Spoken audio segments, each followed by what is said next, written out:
નમસ્કાર મિત્રો, વિડીયોમાં તમારું સ્વાગત છે। જી હા મિત્રો, અત્યારે હાલના મોટા અને મહત્વના સમાચાર સામે આવી રહ્યા છે। તો મિત્રો, સમાચારમાં વાત કરીએ તો અમદાવાદમાં અસાલી વિસ્તારમાં નવજીવી બાબતે થયેલી તડકાને હિંસક સ્વરૂપ ધારણ કરતા એક વ્યક્તિની હત્યાનો બનાવ સામે આવ્યો છે।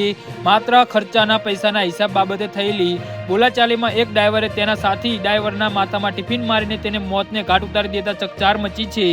જી હા મિત્રો, મળતી માહિતી મુજબ મૃતક સુનિલ તિવારી અને આરોપી યોગેશ ત્રિવેદી બંને વ્યવસાય ડ્રાઈવર હતા અને સાથે કામ કરતા હતા।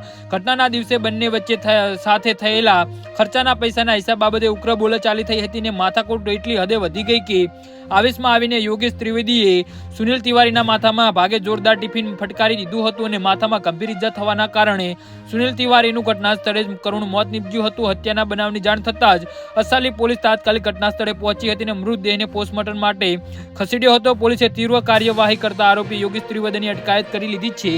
જી હા મિત્રો, તો આના વિશે તમારું શું કહેવું છે તો નીચે અમારી કમેન્ટ બોક્સમાં જરૂરથી જણાવજો અને અમારી યુટ્યુબ ચેનલને સબસ્ક્રાઇબ કરવાની ભૂલતા નહીં। ધન્યવાદ।